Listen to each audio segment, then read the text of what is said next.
Nous allons pouvoir voir le mode présentateur. Le mode présentateur est utilisé par défaut à partir du menu diaporama et nous allons pouvoir activer le diaporama à partir du début, par exemple. La présentation va donc défiler avec ses différentes animations, transitions et éventuellement tous les sons et discours enregistrés. Mais cette diffusion est généralement utilisée si on a un outil de vidéoprojection ou une télévision. Donc on va rester ce que l'on appelle dans une situation en local. L'idée est d'utiliser les touches de fonction Alt et F5 pour activer un mode présentateur qui va nous donner des outils de diffusion. Très intéressant à utiliser si on est dans une situation de réseau, soit un réseau local sur un intranet, soit un réseau distant en passant par Internet. Nous allons prendre l'exemple du logiciel Zoom, qui est un logiciel de vidéoconférence, qui va nous permettre d'utiliser PowerPoint de manière parallèle à Zoom pour faire la diffusion de son cours avec un ensemble d'outils que le spectateur ne verra pas, mais qui vont être très utiles pour diffuser cette présentation.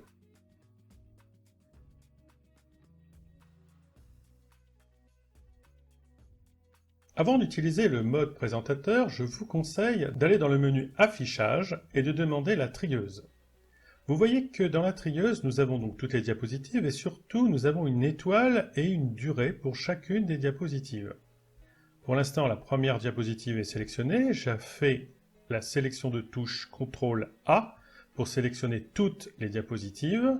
Je vais dans le menu Transition et je vais décocher la case Après pour ne conserver que la case manuellement. Ainsi, il n'y a plus de durée sur chacune des diapositives. Cela va donc retirer la durée de chaque diapo. Pour changer de diapositive pendant le mode présentateur, il faudra cliquer. C'est beaucoup plus sûr pour maîtriser sa présentation. Je fais Alt F5, je me retrouve dans le mode présentateur. Au milieu, j'ai l'espace qui est diffusé, donc le grand écran, c'est ce que le spectateur verra. Sur le côté droit, j'ai un aperçu de ma prochaine diapositive, mes notes. En bas, j'ai des boutons d'orientation à gauche et à droite pour naviguer dans les diapositives, plus un certain nombre d'outils que nous allons voir. Je viens sur la diapositive centrale, je clique. J'ai donc la prochaine animation qui apparaît. Je clique, la prochaine animation apparaît. Je vois la prochaine diapositive.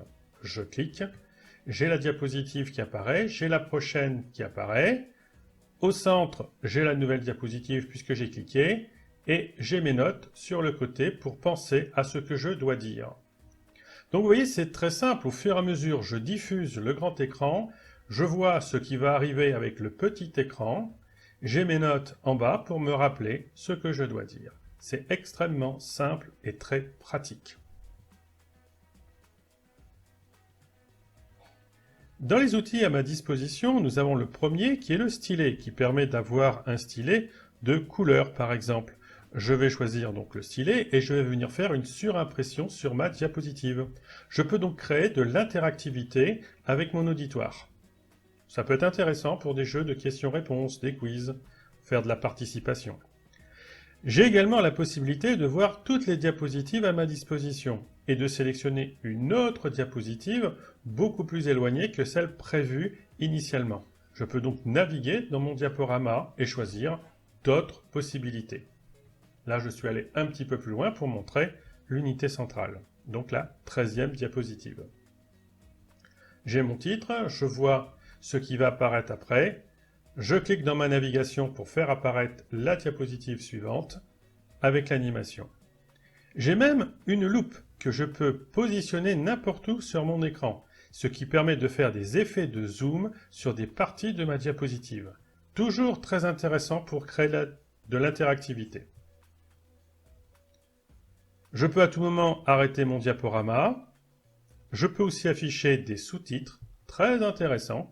Par exemple, je vais dicter un texte.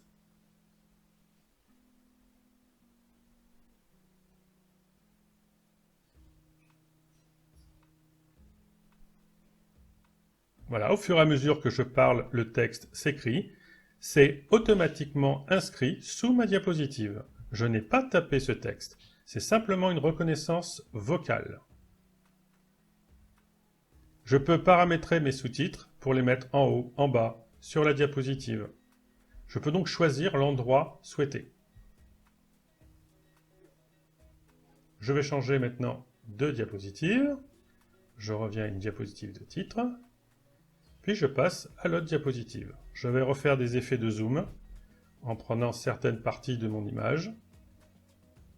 Je dézoome. Et tout en parlant, je vais aller faire mes prochains zooms. Je vous montre des possibilités de ce qui est imaginable.